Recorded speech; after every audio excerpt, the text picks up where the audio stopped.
And on a Sunday, my ticket is a one-way. I'm about to play in the sky. I always knew you'd make it one day. Today was such a fun day. And I think that's the first. I got out, free fly, just the sky and the love.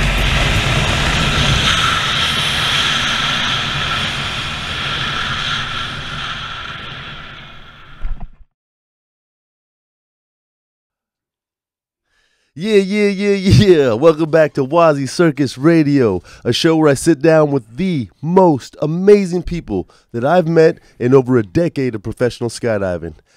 This show today is dedicated to George Herbert Walker Bush. Born June 12th, 1924, he passed on November 30th, 2018. Mission complete, sir. My guest today, Doug Jacques. How many years you got in the sport, son? 36 years of skydiving. Dude's lived in Iraq, Thailand, India, Cali. That's a weird list to like low. You were like Cali with like Thailand and accidental. Shit. It's all good. A Tai Chi master. He's wind chimes.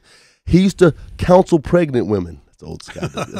It's an old video. The skydivers understand. No, but no shit. 70-year-old tandem master still flicking drogues at Skydive Lone Star, son. You can see him swooping it in. No joke. You're fucking hero, baby. I'm trying to tell you who you want to be. You say you want to skydive forever. I'm serious, son, because this is something I want to do. And when I see you do this, and I see you still rocking, and you're turning loads on the fucking King Air, Dougie, 12,000 skydives. First jump was in Covington, Louisiana in 1984, static line. This dude, Doug Jacques. Howdy. What up, son? Good to be with you, Waz. Man, thank you for coming out, Doug. I know your schedule's busy. Today was our day off anyway. But good for you, man. How's it going? Good, very good. Right on. Tandem master at 70. Knock on Formica. Ah, shit. How do you do it, man? Doing good. They're like 36 years. Yeah, 84. Yeah. How many? Well, actually, that's 34 years, right? Is it? I don't know, man. I'll give you 2 years, yeah. bro. I love you. Thanks. I might need that. Right on. So, what made you go take that first skydive?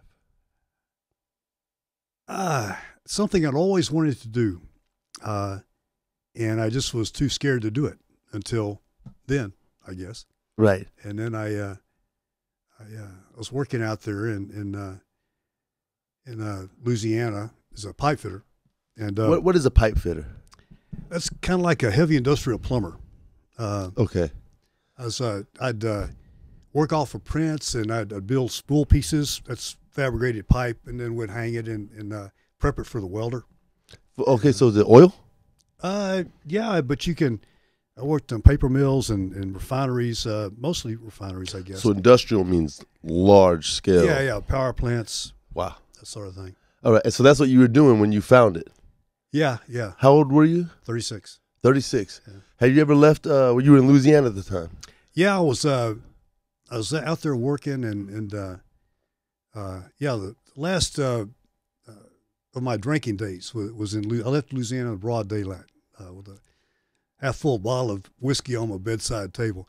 I went on the wagon for a couple of weeks, and I went out and made the jump, and then came back to Texas, sobered up, and started jumping. That was it? Went through the training, yeah. So that first, how did it affect you? What was it? It was sort of like an out-of-body experience. I was kind of amused at what I was watching, which is a scary guy trying to climb out of the strut. Right, okay. But it was like surreal, and but it was really exciting. And they dropped me out in the cloud, and of course I didn't know any better. I mean, I was just a student, And right. Landing in high winds, I landed on my heels and my head. We've been practicing PLFs all day, but I didn't have a chance to show my stuff. Heels in my head. Yeah. But I was hooked. I knew I was hooked, and when I got back to Texas and started working and quit drinking, then I could afford to pursue it. And because you dropped the liquor. Yeah. Man, I can get rich. All I gotta do. Hey, direct bag static line. Yeah, you got the static line is attached to the plane and to your rig, and you jump out and it opens it up for you. Have you seen the movie Fandango? Sure have. Of course you have. Yeah. If you guys haven't seen it, man, you got to watch Fandango. There's the greatest first jump course in the history of mankind is on that movie.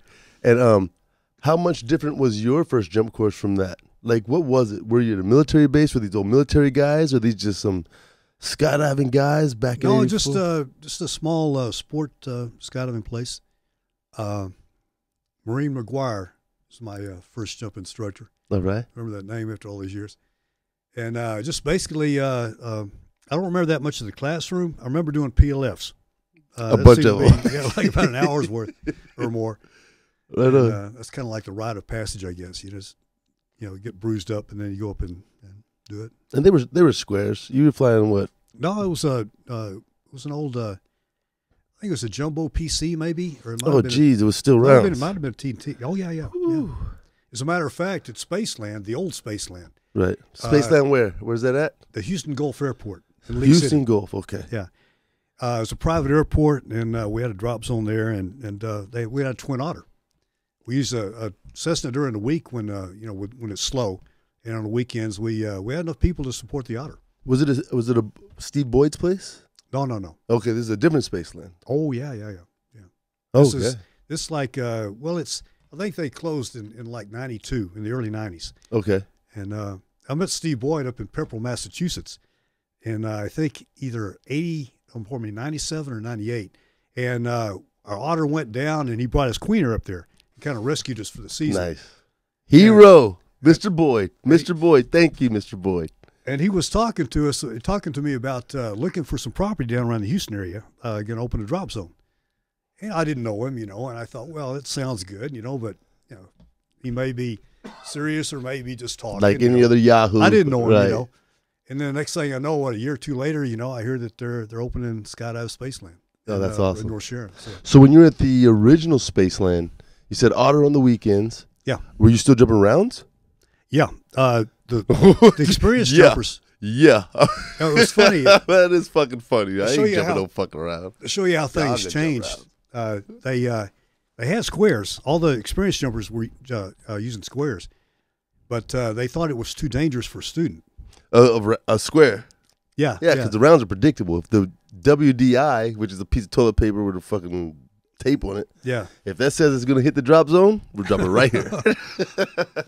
Even that's theoretically. Yeah, right. Went in Oh, a tree yeah, once. never fucking with it. Have you hit a tree? Well, yeah, it was late in the afternoon. It was kind of dark, and not dark then. When I got out of the trees, it was dark. But it was just off just a little bit. Right on. More like tall shrubs that. So when you said you were supporting the Otter, what were you guys doing? Like there's 20 jumpers doing what? In the 80s? Man, the 80s rock. RW. The 80s rock. Yeah, you guys were kicking ass back in the 80s. The old zoo back then. Terry Pikes formed that, I think. It was like it's just a kind of a club-like thing. You get a membership, and it's kind of local skydivers and but there was a lot of us out there. Right on. Yeah. What do you mean club? Like there's you guys were like a club. Well, not a club. It's just a organization of skydivers. It's kind of like a. Is this pre-USPA or is this? Oh no! This is just a fun group. Okay. Yeah. Just like a messenger group nowadays would be like a group of people. These like the mid-morning shredders in Austin, like the Sky Trash or right. the Couch Freaks, something like Couch that. Freaks. You been in the Couch Freak Boogie? I've been up there, but I haven't been to the Boogie. Boogies, Oh, I didn't get to go. Do they still do the Couch Freaks? I don't know. I don't know. So people that don't know the Couch Freaks, man, the rumors I hear, because I never get to go, it sounded to me like a Burning Man skydive event, right? People would build their own awesomeness for you to hang out in, a bunch of couches, and they burn them all at the end of the event. I haven't been there. Did you ever go to the old World Free Fall conventions at all? Yeah. What was your first I was one? at the first one. You were at the first World Free Fall convention? Yeah. It was. Holy shit. Yo, cats don't even know what that is these days, right? Because there isn't one. There's like your local boogie you go to, and that's all there is. But back in the day, you mean the one in Oklahoma? You get me thinking now. Yeah, because it wasn't in Illinois yet. Yeah, The originals were in Oklahoma. I remember it was, I think in '85, they auctioned off a Northern Light container, and I was a high bidder on it. Nice. Wasn't a bad container. A Northern Light? Northern Light, yeah. Northern Light containers, baby. Had it for a few years. I used to hook them Northern Lights. Hey, so was it in Oklahoma? I think so. I was at a couple of boogies up there, and I think that was the first. I thought the first free fall convention was in Chicago. Man, it might have been. It might have been. I know they used to do something in Oklahoma back in the day. Yeah, they did. Because we would try to set records at the DZ. You can't set these fucking records. There's 60 ways. Because they used to have the DC 3s, right? And everything. Enough of them together you can, though. Yeah, no, enough. Yeah, you got to, I mean, who has 10 182s laying around? Yeah. You know? All right, so, dang, you been skydiving a long time. How do you feel about the gear these days? It's great. It's great. When I first started doing tandems, we're pioneering the limits of the gear. And we really didn't know how many jumps you could put on the main, when you need to, well, you could tell pretty much when you need to reline them. But the old F-111s, it just all of a sudden just lines would break and the fabric would tear. And that was it? Yeah, you're up there. Shit, it's still like that at DZs today, son. That's how you know it's done. You look up and the shit's exploded. Tandems are safe, people. It's not like that. No, not anymore. Not anymore. The shit's clean now. Yeah, man. That's dope. So you did one jump in Louisiana. Yeah. You end up in Houston at the old drop zone. Yeah. And you do how many jumps in your first year, you think? Because, man, I did 50 jumps my first year, and I'd struggled to get those. Right at 350. 350 jumps. Yeah. See, man, Dakota Meyer made like 50 jumps last week. Yeah. Right? Like crazy. That's right. Dude, it took me a year to do that. God damn it. God damn it. I was working shutdowns in the Houston area, and I'd work like, 7 12s for like a month, maybe a month and a half. Mm-hmm. And then I'd have off for as long as I could afford to be off, and I'd camp out the drop zone and make every load. And this is the old one? Yeah. Okay. When did the new one come about? Oh, gosh, I think late 90s, I think. Who owned the first Spaceland, the one you're talking about? Oh, gosh, Dave Boatman was part of the plane. I think they were leasing the property there. Remember, Mike Smith was the manager when I was there. Mm-hmm. Linda Smith, his ex, was working there. Dave Boatman was, I think he died a few years later, but he was sort of the respect Dave. What's that? I was saying respect to Dave Boatman. Oh yeah, he was a great guy. Awesome. Yeah, there was Christy Hitchens and Rick Ford and Curly Rowe and Curly Rowe. I've heard that name. Yeah, he was an old black hat in the Army, and he never jumped with goggles. No shit. He squint a lot, but he never jumped with goggles. I hate jumping without goggles. I had some sunglasses blow off on the load the other day. I was so upset. Yeah, you forget your students' goggles and you let them use yours. Yep, it happens. Yeah. It happens, man. So 350 jumps your first year. Yeah. Rounds. No. That was just for the student training. Okay, so after that you got them. What was your first canopy? It was a, oh gosh, I forget. Your first love, son. You can't forget your first love. Well, it was a love-hate relationship. yeah, me too. I had a Sabre 170, Sabre 170. Rainbow used to smack the shit out of me, son. Yeah. Yo, we would, that parachute would open so hard that I would roll one side of the nose and put a clip on it. And then roll the other side and put a clip on it and then stuff it all the way in, pull the slider all the way out, and still pray every deployment. Like, good God, dude. Yeah. I love them parachutes, man. A Raider 220 was the first one I bought. A Raider. New, yeah. A Raider 220. Yeah. It was 220. Yeah, it was a 220. What's it, Performance Designs? Was it PD? No, it wasn't. It was okay. I can't remember. PD Raider, though, was a PD, though. Was it F-111 or ZP? It was F-111. F-111. Yeah, I don't think we didn't have ZP then. When Okay. I first started. So, did you have what kind of reserve? Did you have a belly reserve and shit? It was a strong LoPo. A strong LoPo. It's around, yeah. Okay, it was when you're back though. It was a new system. Yeah, it was. Because by then, Bill Booth was kicking ass by then. Yeah. Right. So he had some gear. Is that what you were jumping? It was no. This was a. What was your container? Racer. It was a racer. You had a racer. Yeah. Shout out to Wendy at Skydive Temple. Yeah.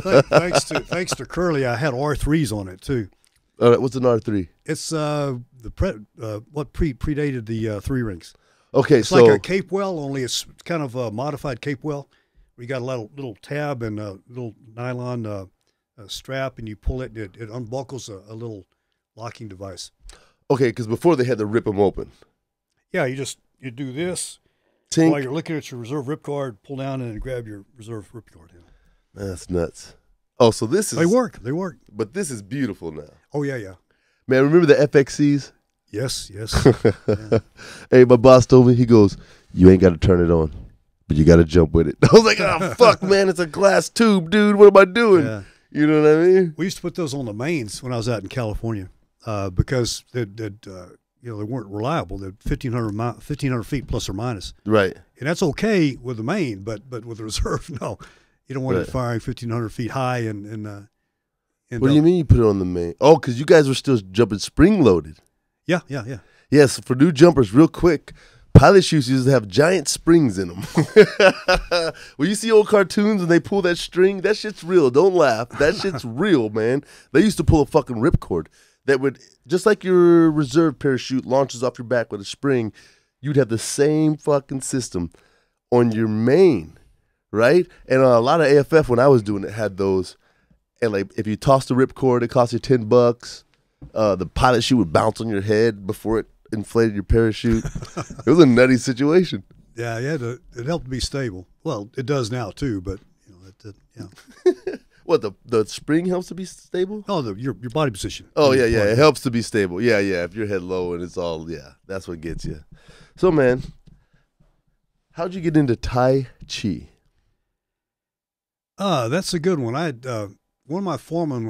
I used to he was actually a pipe general foreman, and he was he was actually teaching kung fu, but he also had Tai Chi at his school.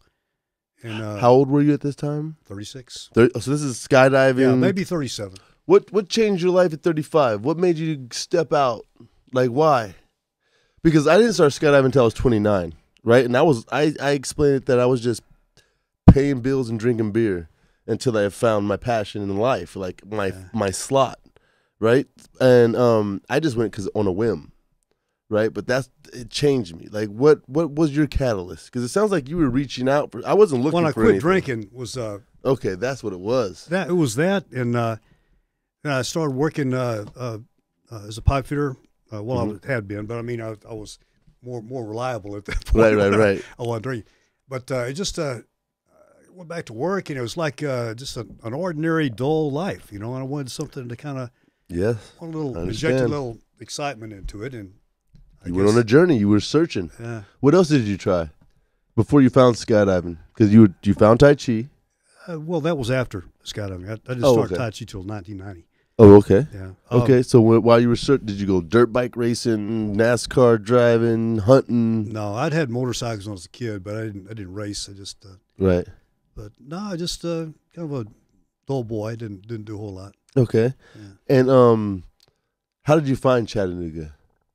Oh, not Chattanooga. Where were you at? Cummington, Louisiana. How did you find the drop zone? Well, when I was in Louisiana, I guess I looked in the yellow pages.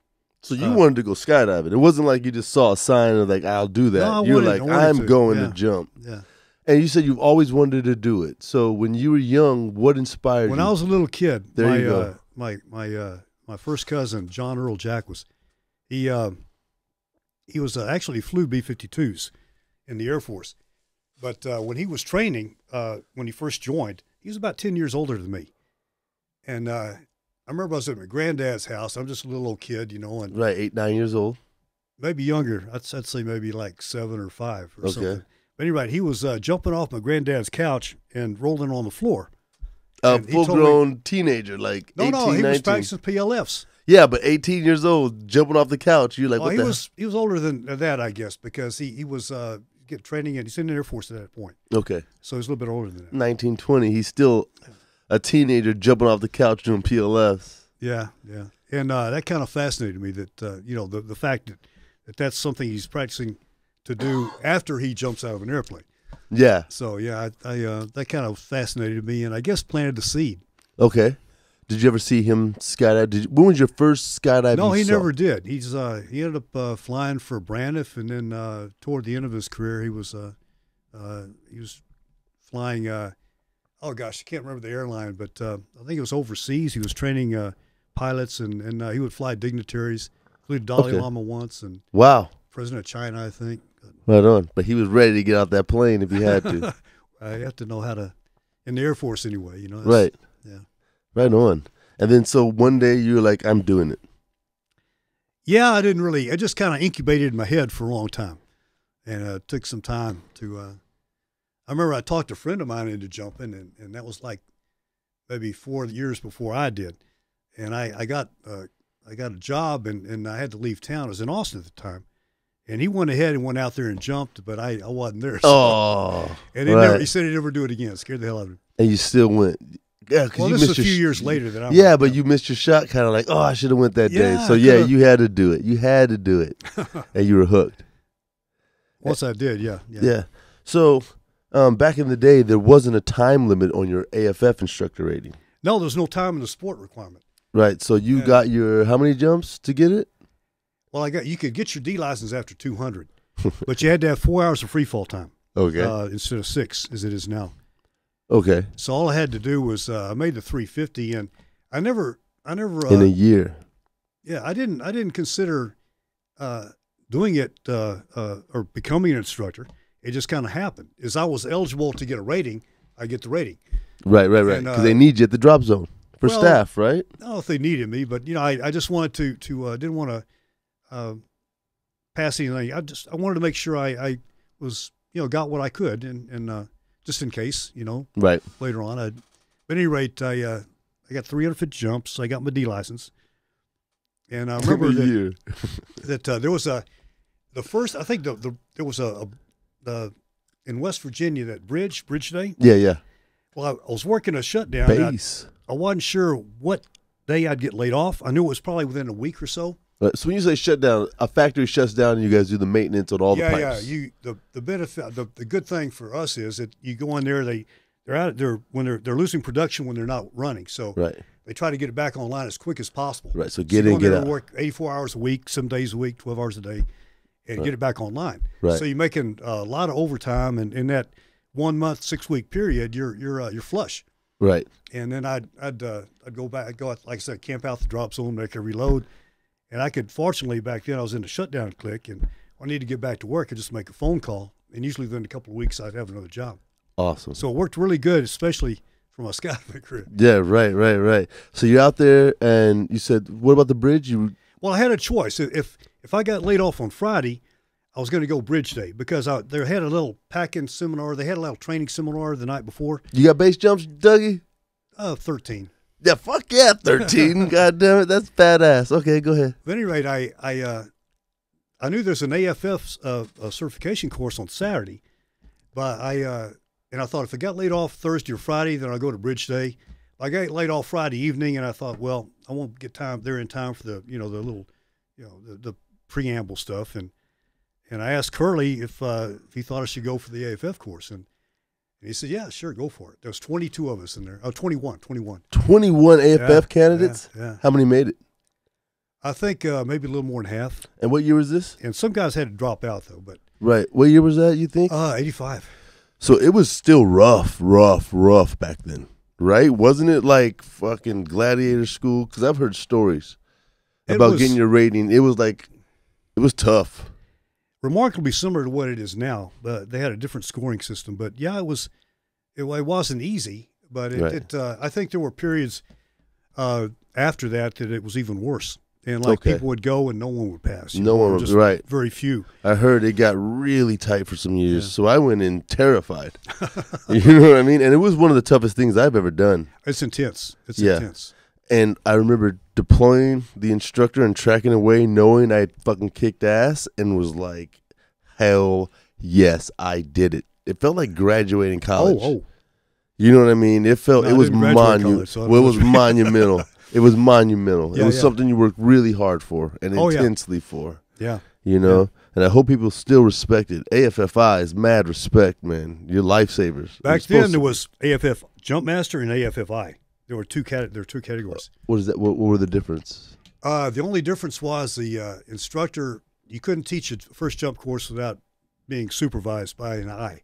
So if you had one on a DZ, then you were okay. Yeah. Okay. Otherwise, you could do, the rating was you weren't limited really except for that. I think I was an instructor. I had that. I think when I got mine, the DZO had to be on because he was the instructor and I was the whatever. Like you just said, yeah.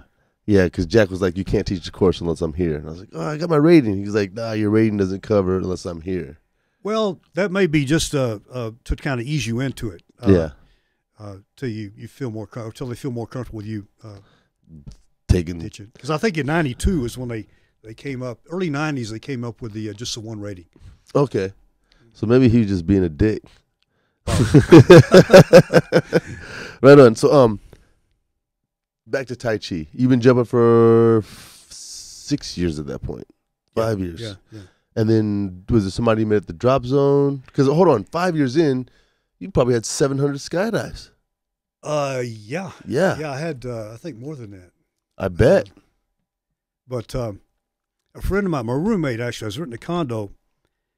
At the time, I went out to California. I had my friend Gail Sims was a chief instructor at Paris at the time, under Dan Bosch. I got my tandem rating in '86, and we weren't doing any tandems in Houston to speak of. You know Tony Loper? No, maybe. He owned a tandem rig. He lived north of town. Okay. And if somebody came there and wanted to make a tandem, you have to call Tony, ask him to bring his rig out there. So I mean, you can imagine how many we made. Yeah, right. Can you imagine now? It's the staple of the entire fucking industry. Tony. That's right. Tony, you were sleeping, Tony. The life below the drop zone. Yeah. At any rate, Gail I'd met in the AFF certification course. She'd come from California to get a rating. And at any rate, I knew she worked at Paris, and I called her up and said, hey, could y'all use an instructor? And I said, yeah, sure, come on out. And it took me a while to work myself into full rotation. Of course. And then a couple of years later, one of my students who was a foreman at the Unocal refinery in Wilmington, and I put him through the AFF program, and they were hiring, and he asked me, he knew about my background as a fitter, Right. asked me if I wanted a job. So I overnight became a part-time skydiving instructor and a full-time refinery worker. Oh, wow. Same day. Well, quickly. So, yeah, right. There was a hiring process. But And that's the guy that taught you Tai Chi? No. I had a roommate in Wilmington that he was a skydiver, and he's also like a third-degree black belt in Taekwondo. Okay. He hurt his knee skiing, and he told me he was going to seek out a Tai Chi school class to rehabilitate his leg. And I'd hurt my knee on a jump a couple of years earlier, and I thought, well, hell, I'll go with you. Right. And that just The start of it. yeah, we found he's the third-generation master whose grandfather was one of the first to bring it out of China. And he ended up in L.A. back in the early 70s, and he had a school there with a wealth of senior students. And he could easily incorporate a new student. And you could just start, and you'd have the senior students work with you while the other students, the more advanced students, were doing the form. And gradually you learn the form, and then you progress, and you, yeah. What was the master's name? What do you call them? Masters, teachers? Well, master usually. Dong Kaiying. Dung Kaiying. Yeah, Dung is T-U-N-G, Okay. and K-A-I-N-Y-I-N-G. Okay. Yeah. I have a limited experience with Tai Chi. I would explain it as slowly, tedious, painful, moving yoga. That's not bad. Yeah, right? Because it's hard.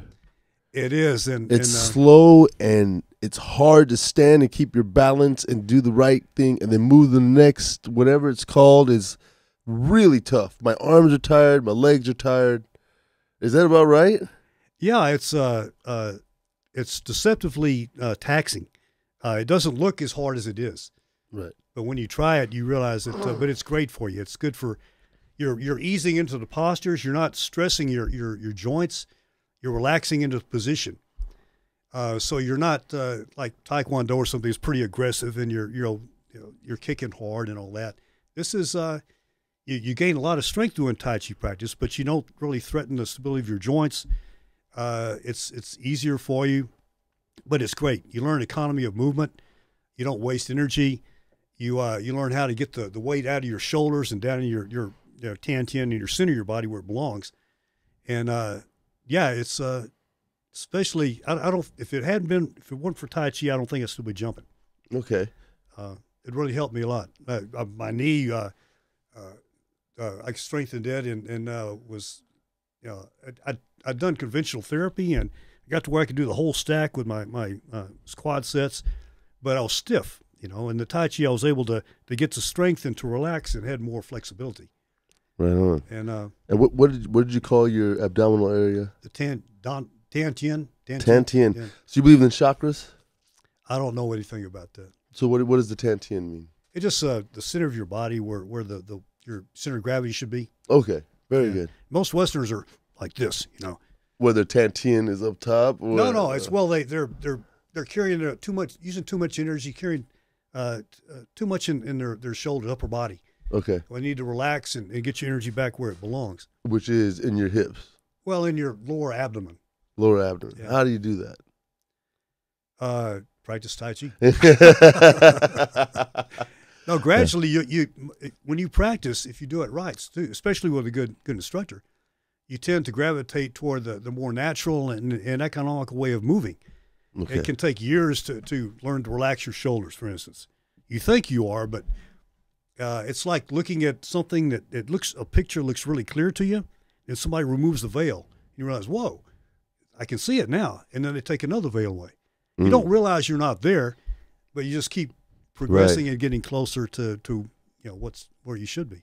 So I read an article. You have a school? I used to teach in Austin. Okay. Just a couple of beginners classes. Right on. And how was that? It was good. It was good. Master Dong will tell you if you're a senior student and you're off by yourself and there's not a class to attend to teach. If he thinks you're ready for it, because that way you're focusing on the detail, and when you're imparting it to other people, you're focusing more intently on the form and the way it should be done. You can tend to gravitate toward maybe get a little sloppy if you're left to your own devices. Right. But when you're teaching it, you tend to be focused more on the details and can remember keep it fresh. Right. It's same thing in skydiving in the tunnel. Like when you start teaching it, then you're like, oh, you should do this to your legs. You're like, oh, I'm not doing that with my legs. Okay. Yeah. Okay, I got to show them correctly. Like, what have I been doing? Right. It shows you when you start teaching. It really shows you what needs to be done and how to portray it, and then you've got to do it. Because you got to lead by example, and if you're not doing it, then how do you expect them to do it? So it helps you, in two ways. First, it keeps it fresh in the detail, and also you're having to practice a lot on your own to maintain that your ability to teach it correctly. Yeah. So. Yeah.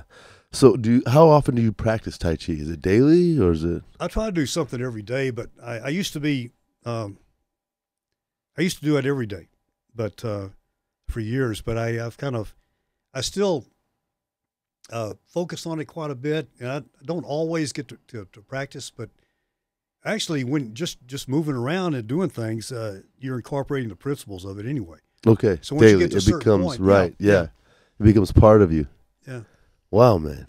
So but it really helps. I help me relax my shoulders, and it helped me strengthen my legs and maintain the flexibility. And that's the kind of thing that tends to you sort of lose when you get older. So it's important to do something.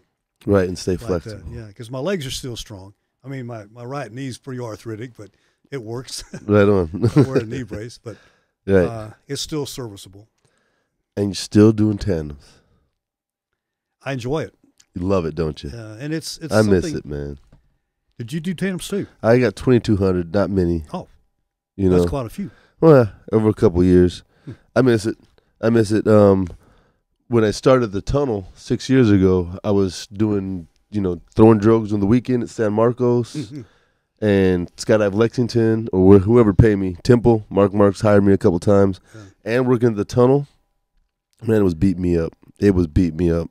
I had to choose, and I chose. I had to go with the tunnel, man, because I've been doing skydiving. You know, I've been skydiving for a while. I came here to the company, and I was going to try this new thing, you know, and I just miss it. I do miss it. But you're good at that. You're as good as you can get it in the tunnel, though. So. You can always get better. I'm sloppy. Oh, there you go. I'm real sloppy. You boys being know I'm modest, sloppy. Nah, not really, man. My friends, dude. The people that are around me so the Austin Tunnel has a lot of talent, a lot of high level talent. So when you're around that, you're like, oh, I suck. You know what I mean? When you're around like beasts, it's crazy. It's hard to be like, you know, I'm good, because you're not. You know, you got to realize that there's a badass coming around the corner. You're not Billy Badass. William's coming in a second. He's gonna show you who Billy is. You know, and we have Drew Still, Dusty Shaw, Danny Cordito. I remember Dusty. Yeah, he had a friend come from China, and her little kid at this high. He worked with him in the tunnel. Yeah. Right on. Yeah. How much tunnel time do you have, Dougie? I think 3 minutes. That's it. Yeah. Well, you get 10 minutes with the show, so whenever you have time. Whoa. Yeah. I Fly Austin. Shout out to Tanya Soto. Excellent. Yeah. I just I didn't have. I've sent many students to the tunnel over the years. But I never did until just maybe a year ago. And you went to Austin? Yeah. How'd it feel?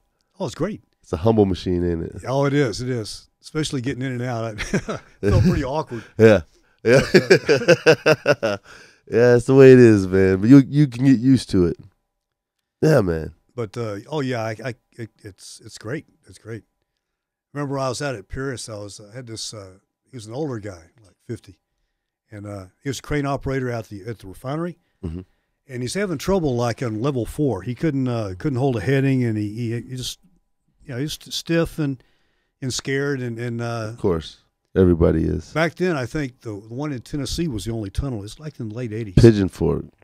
And Pigeon Forge. Shout out to you guys. At any rate, I told him that he could really benefit from some tunnel time. He took leave from the refinery and got on his Harley, went all the way to Tennessee, spent some time in the tunnel, came back and passed. From Paris? Yeah. He drove his fucking Harley from Paris to Tennessee. All the way across country. Well, that's a fucking adventure. Yeah. Well, that was, it's kind of.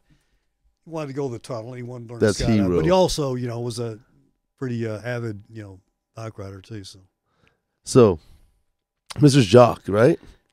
Yeah. How did you get chosen to be one of 4 of the first skydivers over North Korea? I chose them.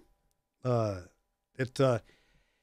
was in Paris with we're setting the Asian sequential record. We did a 7.18 way. Okay. And since I live in Thailand, I have an FAA license from Thailand. Okay. And that made me Asian enough to be able to participate. I met, it was 16 Japanese, 1 Singaporean, and me, a Thai. Okay. And this is in Cali? Yeah. Okay. We're going through that. It was February 2016. And this buddy of mine from Singapore, he's a doctor who practices in Singapore. And he had seen it online that they were advertising for this. The first time it was an North Korea, they advertised. Yeah. It was an air show in Wonsan. It's right across the peninsula from Pyongyang. Okay. And they had an international air show, and first time ever they invited foreign skydivers to participate. And he saw that, and he told me about it, and so we started planning. Wow. And from February, I think it was in September, and so we're planning for it. And this is 2016. Yeah. So this is recently. Yeah. It was like 3 or 4 months after Otto Warmbier was put in jail. Dude, that dude got sentenced to 15 years. Yeah. For stealing a poster. They released him. He was blind, deaf, in a coma. Yeah, he died shortly after. Yeah, and the government told you, what the fuck is your problem, Doug Jacques? Right? And you said it's a warning. It's like a warning label on aspirin. Was your response to the fucking government saying you might get kidnapped? No, that was a French journalist interviewing us after the jump. Oh, okay. Oh yeah. I mean, dude did steal something. There's a lot of Americans in North Korea. I mean, let's not fool ourselves. There's a lot of people working there and coming back and forth, and they're fine. Dude stole something from out of the fucking hotel, and the cops caught him. So, like, you're relatively safe if you just follow the rules, smile, and get the fuck out of there, right? Yeah. They had a briefing for us the night before, and basically told you the do's and don'ts. But what were the don'ts? Do you remember the don'ts? Well, you don't take pictures unless you're given permission.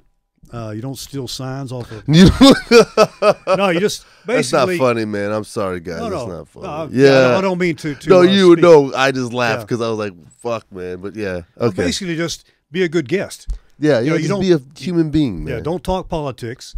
Don't insult the great leader. Of course not. Just common sense stuff. You would think.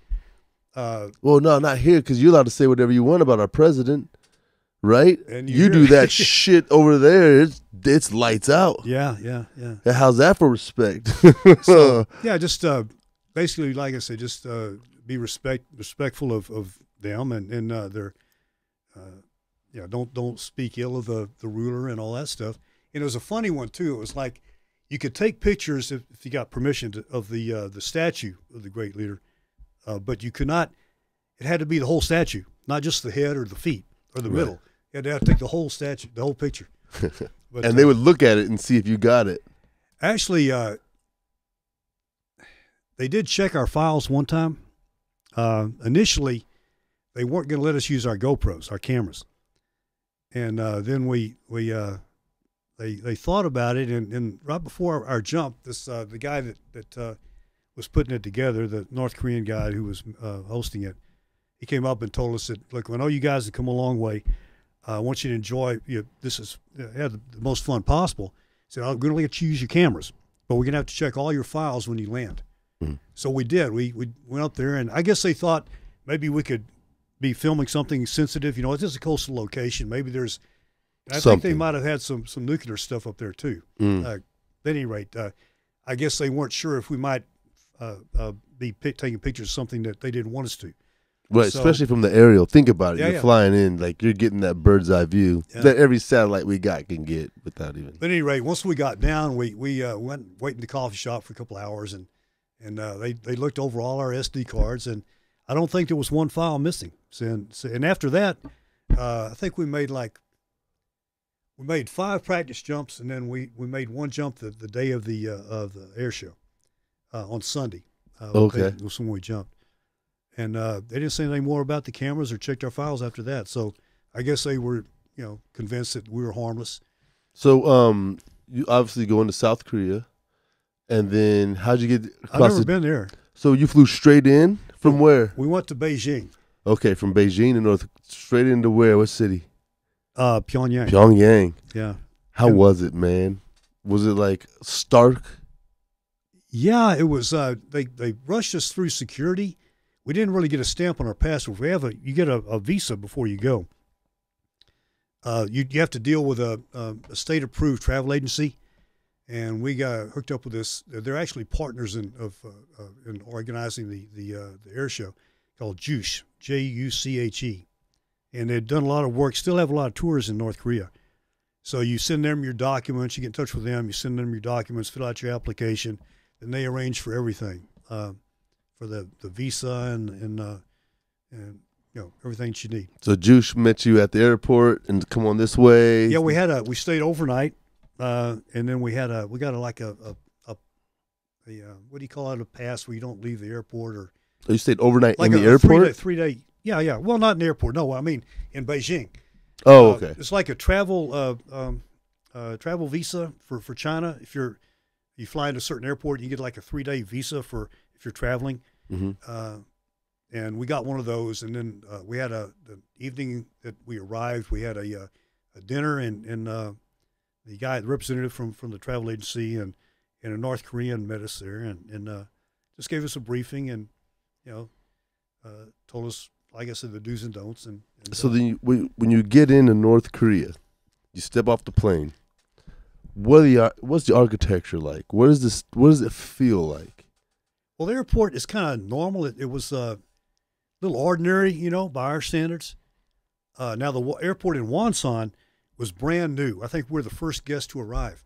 Okay. And it's that's where the air show's at, is in Wonsan. Yeah. And it was really nice. Small, but nice. Architecturally, very, pleasing to the eye. I think I might have a picture of that in. Okay. I sent you. But, they took us on like the equivalent of an Air Force One, like with reclining leather, reclining chairs and offered us drinks, and it was an Mi-8 helicopter, a Russian helicopter. Nice. And they took us from immediately once we got there, they rushed us through immigration. Well, not what would call it immigration, just airport security. Mm-hmm.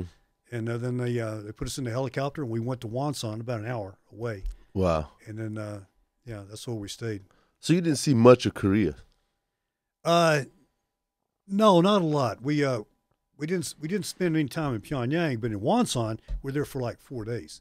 Okay. Did we able to go to the town and get dinner and stuff? Yeah, supervised. They went out to eat a couple of times. You always had somebody with you. Okay. There was no wandering around like Mexico. No. Now, we had two minders. One girl who's probably in her 30s, early 30s, and then a guy who was in his 20s. And one of those, usually they were both with us, but sometimes at least one had to be with us at all times. It's nutty, isn't it? They had a gym where we were staying, and one of the Czechs, Libor, he liked to go swimming and play basketball. And that poor kid that was he had to go with him. So that guy did a lot of swimming, a lot of basketball. Forced exercise on him. When did you live in Iraq and why?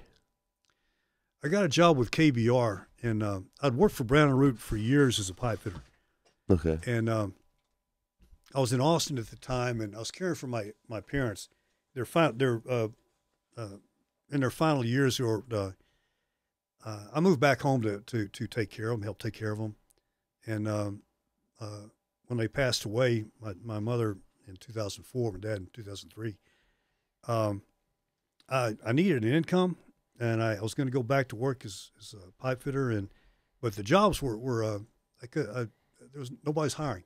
Mm-hmm. I found a job in Salt Lake City as a fitter at a refinery up there for it was a 40-hour week, and it's fairly good pay, but I was looking to have to relocate from Austin to Salt Lake City.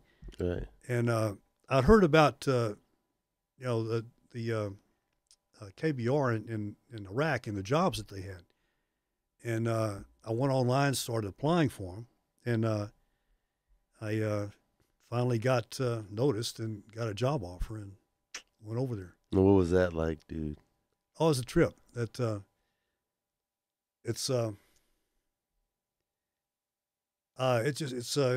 whole different world over there.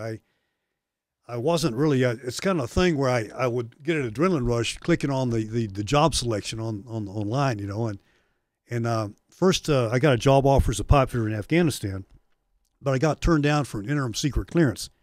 It was they were building the embassy in Afghanistan, and you had to have a secret clearance to work on it.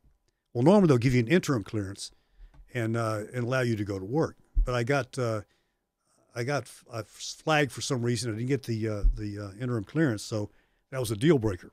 And the recruiter says, "Well, how about a labor foreman in Iraq?" So okay, Right. And basically that's just supervising nationals, local nationals, the local Iraqi kids, or third country nationals. You'd have contractors, subcontractors who would bring in crews from the Philippines or India. Or Turks. We had Turks there when I first got there. Or wherever they get the cheapest labor, that's who they'd use. Mm-hmm. And we had to liaise with between them and the Army, and also most of them didn't speak very good English. And we supervised them and with doing base maintenance, anywhere from cleaning toilets and where the chews or I did some road repairs and some light construction, and most of the time I was in the Tikrit, Camp Spiker north of Tikrit, and I was supervising the trash trucks from Macedonia. I had to liaise with the Army, and I had to fill out their paperwork and make sure that they didn't put explosives in the burn pit. It's a pretty easy job. I had a little Ford Ranger to drive around in all day. And so these are Army contracts, military contracts? Yeah, the Army, the military these days doesn't do anything for themselves. When I was in the Navy a lifetime ago, we had Navy mess cooks. We had Navy guys that did compartment clean, Navy guys that did mess cooking. Nowadays, you have contractors to do all that stuff. Right. and you have to have somebody to supervise the guys that do it. And KBR was we had operation maintenance a contract over there, and so that's what we did. And so what was the food like? Do you remember? Food was good. Was it? Yeah. What was it? Do you remember? Oh, you name it. It's the DFACs. They used to call them mess halls. They call them DFACs now, dining facilities. But so you weren't eating local. You were eating whatever. Oh yeah. We ate what came out of the mess hall. Yeah. Okay. Or they had Pizza Hut and Burger King. Right. So you didn't get down with the local Iraqi cuisine. No, I mean, so that don't count. Occasionally, some of the workers would bring food in. You could eat that. Right on. So Thailand. When I was in Iraq, we got our money was tax free up to $80,000, but one of the conditions was you couldn't spend more than 30 days in the States per year without losing your tax free benefit. We had 2 weeks off every 4 months, so you had to travel. And Dubai was our staging area. We'd fly from our base to Baghdad, and then from Baghdad we'd go to Dubai. And they'd pay us like $800 and something on our travel. And at first I went the usual suspects. I went through Europe. I went to Australia, Papua New Guinea. That was a trip. And but I noticed all my friends that went to Thailand once went back. Right. Or wanted to go back. So I thought, well, I better check this out. So my second trip there, I bought a condo. And, I liked it that much. Right on. What was it? It's the So Papua New Guinea. What was Papua New Guinea like? The travel advisory for that was worse than North Korea. Oh, really? Oh, yeah. It's violence is commonplace and everywhere, often accompanied by what do they call those machete things? Oh, fuck yeah, Machete-ville. Yeah, that's. But it's just and there's some areas that are worse than others. Uh-huh. Well, the hotel you check into has more security guards and perimeter fence and shotguns and shit. Yeah, that sucks. So Europe, why not Europe? Why Thailand? Why not Europe? I did go to Europe. Yeah, but like you didn't buy a condo in Europe. No. You didn't stop in. I couldn't afford it.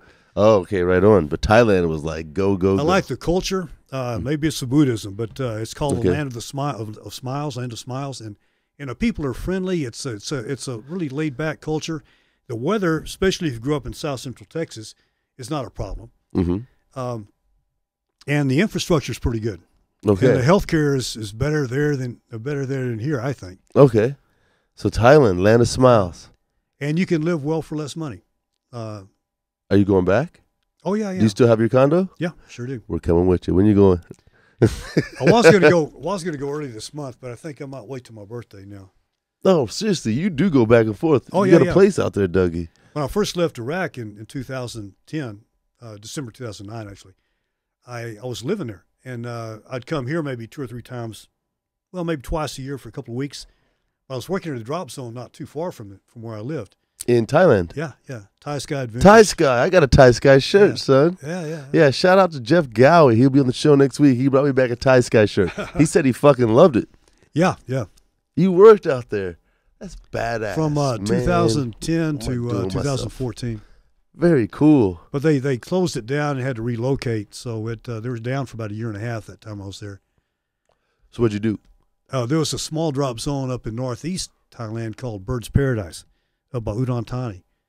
And when Thai Sky closed for that year and a half, all the instructors left the country because there's nothing to do. Right. But Bird's Paradise, the lady that owned it, she was an AFF and Tandem Instructor, but she didn't feel comfortable teaching English-speaking students like the first jump course. And I was available. Perfect. So I'd get in my little Honda Jazz, and I'd drive up to Bird's Paradise and stay for a week or two, whatever, and then come on back to Patty Inn. And that worked okay. I stayed current, and it was fun. You know, it was like a little vacation going up north and staying. It was a nice place, a nice resort. Is it still there? No, they closed that down or stopped operating. I think the resort's still there, but they don't skydive anymore. All right. And the resort might not even be. They used to have events for like large companies would bring, some people out and have events and things, but I don't think they're operating anymore.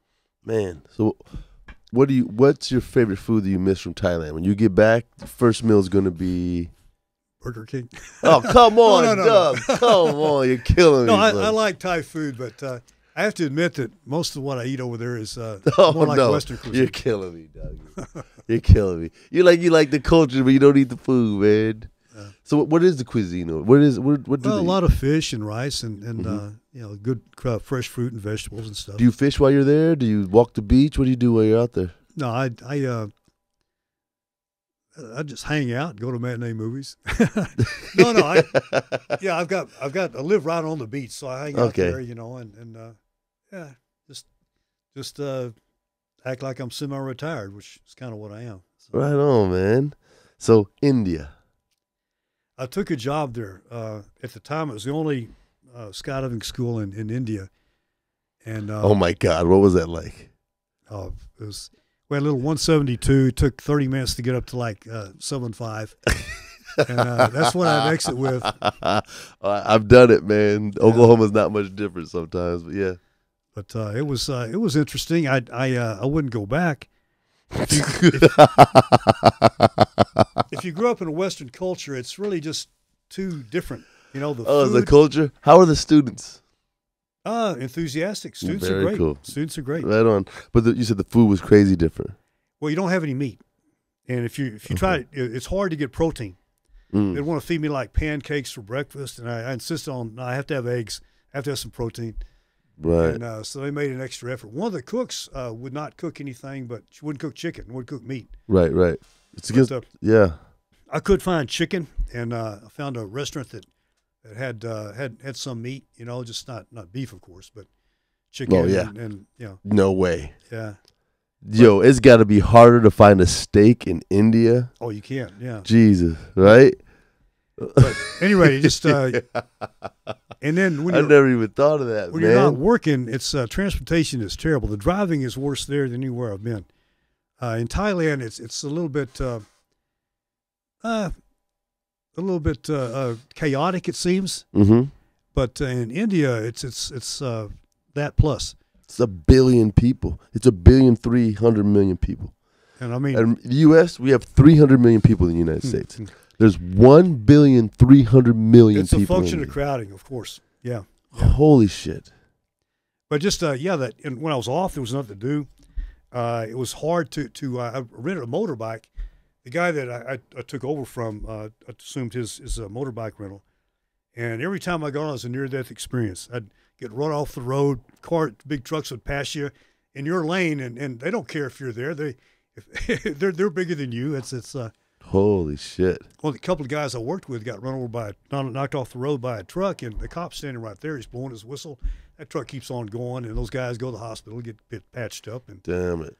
But finally, I just had a packer there that worked for me that was from Thailand, and he was pretty. Thais are expert on motorbikes. They, from the age of 2 or 3, they're. Oh, really? But I just let him have the motorbike, and I'd call it. India had Uber and also another Uber-like outfit, and I used them. It wasn't too inconvenient, and it was pretty inexpensive to go across town and back. So. Oh, right. So you needed somebody to navigate. Yeah. Yeah, when I was in the Dominican Republic, there's no stop signs.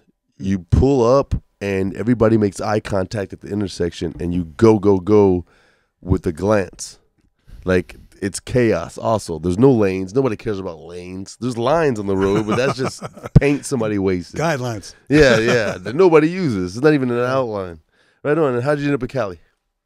That was Paris. Yeah. That's when I got my tandem rating. I got my AFF rating in 85 and tandem rating in 86. And like I said, there was no tandem to speak of in Texas. And in Florida, where I was working, that's where I got my rating. I was over there on the shutdown at a paper mill. And they had a pretty good tandem operation. It was a Panhandle Parachute Club. It was in Elbert, Alabama, just across the border from Pensacola. Okay. And I was actually rooming with one of the tandem instructors. And they had a pretty good system. They had marketing, and they had a lot of students. And I get back to Houston, and I got my rating. What I did after I got laid off, I stayed an extra couple of days and went through the tandem certification course. The DZO, Lou Welzell, had just been designated tandem examiner. The only other one besides Booth, I think, in Florida at the time. Okay. And I got my tandem rating. So these are Strongs. You got No, strong. this was Vector. Vector. Yeah. Vector. Okay. At the time, to get your Vector rating, you had to have an AFF rating, Okay. which was, Smart. it's different than today, of course. Right. But, well, I got to California. I had most of their mostly used strong, so I had to get my strong rating when I got out there. Okay. But that's why I went to California to use my ratings and become an instructor. Did you ever jump the jet? No. No, you're out there. You're right there. You saw it though, right? I don't think they had it. They had a lot of DC-3s. Okay. And we'd do tandems for DC-3s too, but usually fun jumpers. I have pictures. We do formation loads with 3 or 4 DC-3s and a couple of otters. And That's cool. yeah. The DC-3 is fun, man. I got to jump a C-47. That's at the beginning of the show. It was at an air show, Blue Bonnet Air Show here. It's just a restored military version of the DC-3, and it was beautiful, man. Every bolt was marked, right? Like, it was just pristine. And we had a trail plane. You can see it on the beginning of the show. Trail plane, a stunt plane with smoke. And then Mark Farr crawled out and had smoke on his foot. And then I dove out, and I'm underneath both aircraft, and they're both streaming. I'm just on my back like this. It's fucking amazing. It was, man, I love those air shows. I've done a couple of them. What drives you to keep going? Because I know a lot of guys burn out. What do you mean with tandems? Yeah. Well, yeah, I think you mentioned Skydive San Marcos. I worked there for when I was taking care of my folks. Steve Van Buren and I, the SVB, shout out. Yeah. He I've known him since 85. We got our AFF ratings at the same course. No shit. Yeah, and I kept in touch with him, and at any rate, I moved back to Austin. I got in touch with Steve, and he could use some help. He let me help. Right. And I think maybe 3 months after I started, he's ended up selling the place to Phil Chappell. Okay. But, and it was actually a perfect job because it gave me flexibility. Most of the work was on the weekends, and I could make a little bit of money, but I still had enough time to be able to take care of my folks. And at first, I progressively needed more care, and I had to spend more time, but I could get a sitter or whatever. And on the weekends, it was fine. I could make a little bit of money, but yeah, burnouts is that can happen. It happens. Making it does. 1,000 a year. Yeah. You got to balance it somehow. And, right. And that can be hard to do. But I torched when I was I worked in Iraq for almost 5 years, and of course I didn't do any tandems then. I did a couple to keep my rating the first year, but then after that I just had to let it go. Right. But I don't know. I'm not doing that many now. I think I just did like 400 some last year. You're fucking 70 years old, man. I think I made 300 skydives total last year, maybe. I think the key is to not act your age. Fuck no. Unless you're young. Right. But, yeah, I don't know. Just don't let your head go there. As long as your body can keep up, then, yeah. Right on. Right on. So, and Tai Chi has helped keep you strong, obviously. Yeah, like I said, if it weren't for that, I probably wouldn't still be jumping. Oh, so you were Navy? Yeah. What was your job? Loaded bombs on airplanes. Oh, holy shit. Yeah. Always around aircraft. A6s. A6s. Yeah. They don't, they're out of commission now. I think they still have the EA6s, the electronic jamming and surveillance stuff, but the A6A Intruder. Was the harpoon you were loading? Was that the missile? What were you loading? The bombs? Mostly Mark 82, the 500-pound high and low drag bombs. Some missiles and cluster bomb units, but mostly Mark 82s. Hand-loaded, 500 pounds. Oh, shit. No way. I taught a class in conventional weapons handling and loading up at Whidbey Island and before I went overseas. And you'd show them, you had these nice little, pretty neat bomb hoist and bomb racks and stuff, adapters, and you'd show them how to rig that bomb up and how to but in the time it takes to load one bomb with the hoist, you can load like the entire plane by hand. Right. So you didn't use the hoist. Right. Just huffed it. Clunk. Yeah, you have this, what they call a hernia bar, which you... Hernia bar. It inspired those, yeah. Yeah. And you'd screw that in the fuse cavity of the bomb, and then you'd have a bomb skid handle in the back, and usually a crew of 4 people would, 1, 2, 3, and then you throw it up in a rack. So a rack, it just clicks up? Click. Yeah, you have these 2 lugs, and they once they click in, then you have a pin that you put in each hole in the front and the back to make sure it's locked. and then you keep the pin in until you're ready for the launch. Okay, so then you pull the pins before the launch. Yeah. That's so he Otherwise okay. the bomb won't come off. Has that happened a bunch? What? In the military, would guys forget pins? Oh, not forget pins. Sometimes the bombs would hang up. Mm-hmm. Sometimes you drop them, but usually it was. They would just drop randomly. Well, they're pretty stable. I mean, sometimes. Okay. I'm sorry, that's just fucking hilarious to me. Sometimes if they come back to the ship and they didn't drop their bombs for whatever reason, maybe it hung or maybe they just didn't drop them. They'd land on the flight deck and we'd go and de-arm the bomb racks, and any hung bombs would take them down. Right. But holy shit, if the fuse isn't armed, they're very stable. You can drop them, and we did a few times, and nothing happens. So you worked with aircraft carriers? Yeah. Well, just the Ranger, CVA 61. That's the carrier you're on? Yeah. The Ranger. Yeah. That's awesome. It's been decommissioned. I think they're going to junk it. They're going to maybe make a museum out of it, but no one was interested, I guess. And I think they're going to scrap it. How long were you in the Navy? Just 4 years. 4 years. 3 years, 11 months, and 10 days. But you fucking knew every second, huh? I got 20-day early out. How'd you do that? It just happened? That's kind of complicated. I extended for E5, and I had to, but your extension didn't go into effect until your original expiration date. And I got an early out. If you're going to get out, they give it 3 month cuts. So I got cut from my original expiration date before my extension went into effect. So I got away with. I made the extension to accept the rate, but I ended up not having to serve that. Awesome. Yeah. Cool, man. So like I was saying, we dedicated today's show to a Navy pilot, World War II pilot, president, father of a president. There's debate over his racist campaign using Willie Horton. Do you remember that? I the sure Bush do. campaign? Yeah. But honorable dude. President Bush was an honorable dude. Yeah, that wasn't him. I mean, it was his staff. Someone who worked for him, but yeah. So other than that, man, he was a skydiving motherfucker, man. He let the Golden Knights slide him in on his face at least 3 times. They did, and he kept jumping, man. They could have flared a little bit better than that. But shout out to George Bush, man. He kept skydiving in the spotlight of the country. He was good for the showed sport for sure. Yeah. 90 years old, his last skydive. He was 90 years old. Yeah. The hell out of here, son. Yeah, I admire that. It takes a lot of gumption. That's gump, right? That's the word, gumption. Of course. Yeah, old Navy badass like you, man. Right on. So, Dougie, on the show we do, there he is. Leaving the plane. Well, that's the cameraman. Boom. All right. So, normal tandem. Look at George. Oh, yeah, that's. So, watch, okay. Glorious, but watch the landing, son. Come on, man. Oh, no, not the president of the United States of America. Oh, that's a tough old dude. Hard as nails, man. Man. Yeah, thanks for everything, Mr. Bush. They don't make them like that anymore. Nah, man. Those dudes are tanks. That's the greatest generation, right? Is that your generation? No, he's older than you. He's like my father's generation. Yeah, he's 30 years older than you. Yeah, he's my dad's age. My dad was in the Pacific during World War II. Is that why you joined? No, actually, my natural father and my stepfather were in the Navy.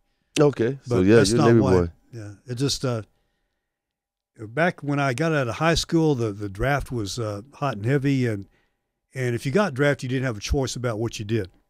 Really? You just got drafted? Yeah, they put you where you want you, and you didn't have any say on that about your career advancement if there was going to be one.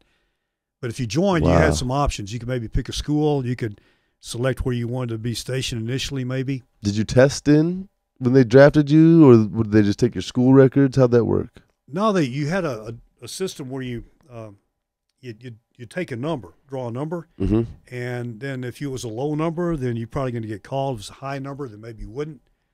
I never got a number. I went to the draft board. I was weighing like 265 at the time, and I was 30 pounds over the weight limit. And they told me I probably didn't have to worry about it. But I'd been lifting weights, bulking up when I was in high school. But at any rate, I went ahead and joined the Navy and lost 30 pounds, joined the Navy. I can't believe they just tell you where you're going to go. I mean, the nation needs you. That's just the deal. Yeah. It's a whole different setup now. It's all voluntary. Yeah. But back then, yeah, just yeah, yeah, you had to serve.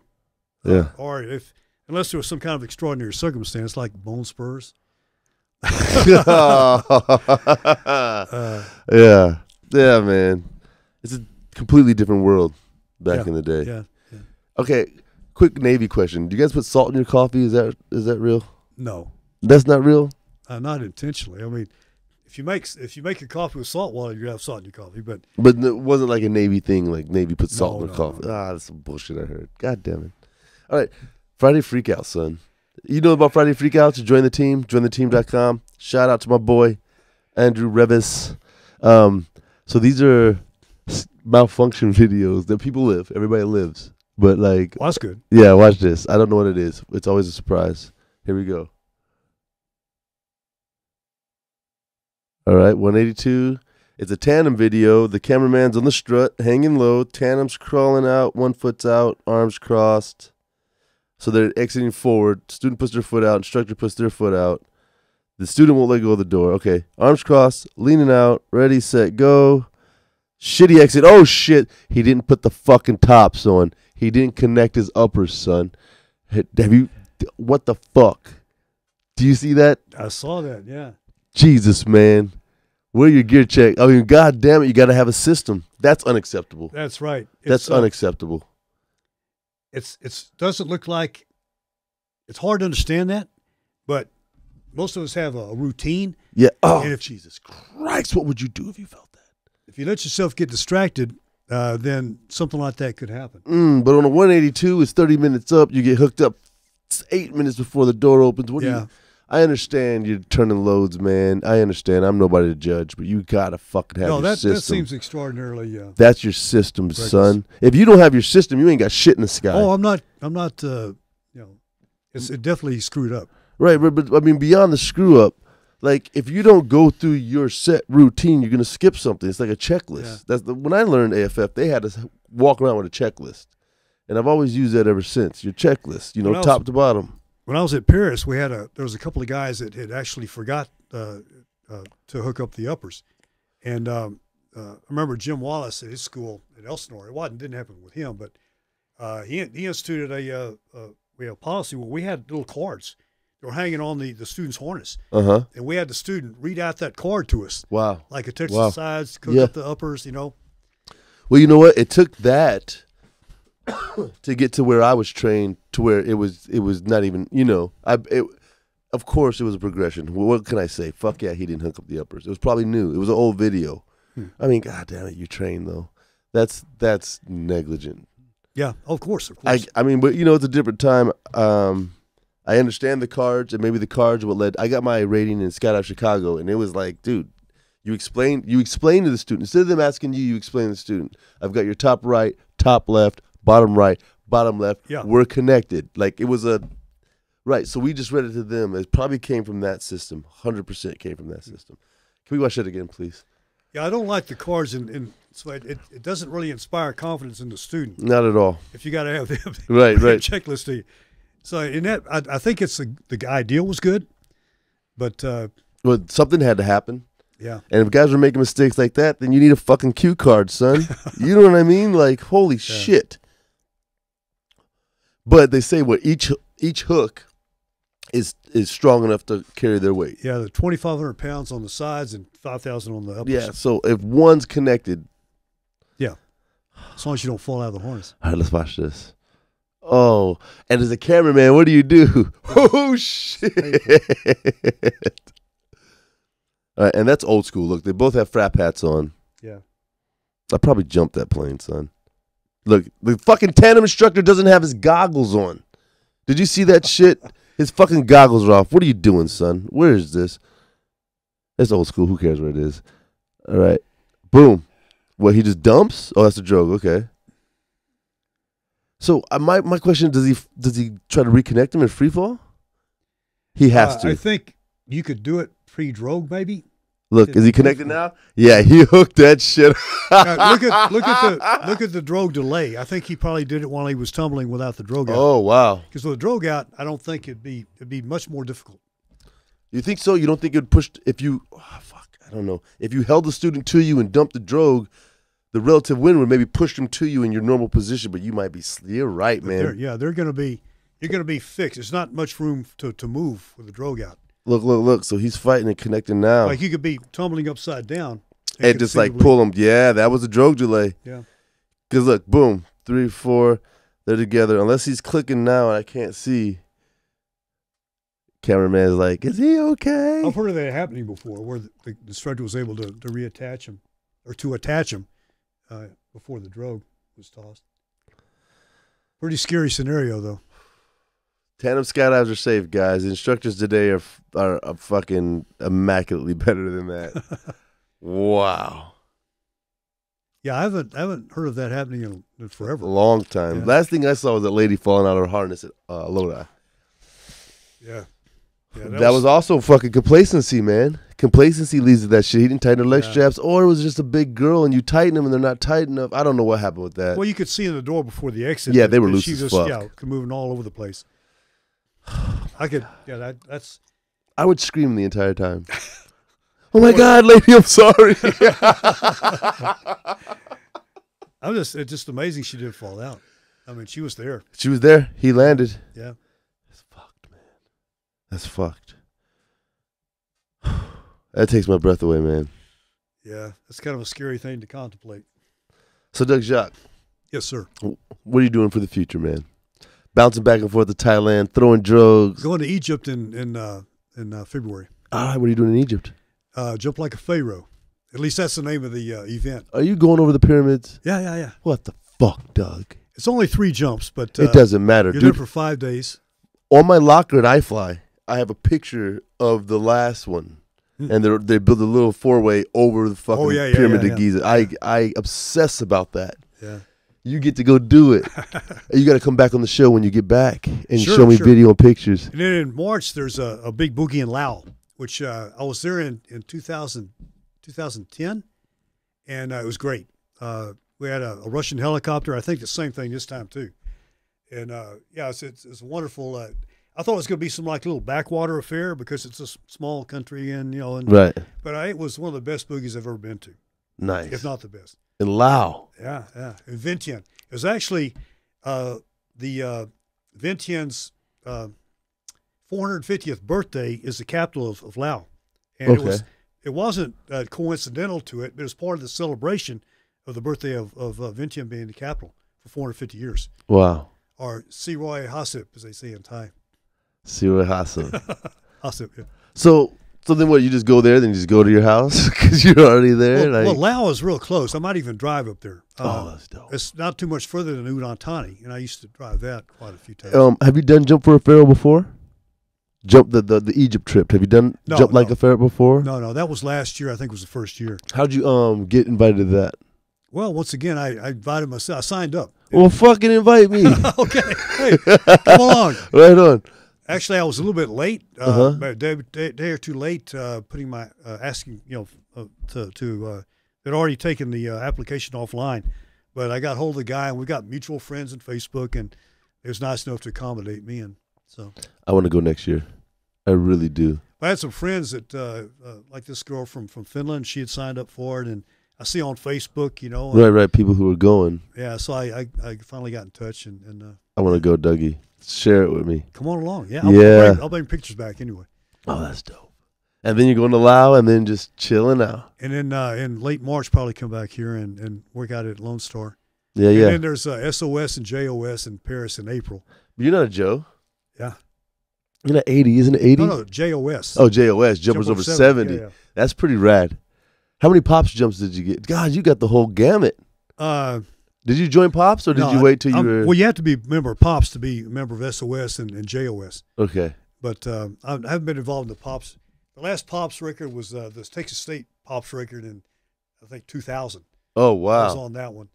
And you were on that one. Yeah, I've done some Pops in the 25 years ago, but I really haven't been on. The Pops record now is pretty big, and I was on the SOS record last April and the JOS last April. JOS is just 25. And the SOS, they eclipsed that in Chicago a few months ago. Awesome, man. So it's going to be a high bar to to clear in April. So before I ask you the last question of the night, where can people find and track your adventures, man? Because you're a kick-ass dude. I don't know. Do you Instagram at all? No, I don't really. I've got an Instagram account, but I don't really know how to use it. Right on. Just push the plus button and load a photo, man. It's really easy. I'll start trying to do that. Right, so what's your Facebook? It's my name is Douglas Jaques, and I've a picture of me with this little kid in the background, and yeah, it's awesome. Yeah. What D license you got? 9787. 978. Well, it's not. I'll look at old school skydiving the other night, and that's a high number. Yeah, fuck, man. I'm 2,900 something. I got in under the 10,000 mark. Yeah, that's badass to me, dude. All right, so there's jumpers. There's a guy that's 36, probably needs to stop drinking like the rest of us. Trying to get his life together. 35, middle-aged dude. Thinking about skydiving. What would you tell him? It's never too late, and yeah, jump right in. Jump right in. Yeah. There's worse ways to spend your time and energy. Yeah, you can. It helped me a lot, and it still is. Right. I still enjoy it. Wind therapy. Yeah. Right on. Hey guys, straighten your legs, keep your head on a swivel, son. Track like you mean it. Love. WazzyCircus. Yeah, let's go!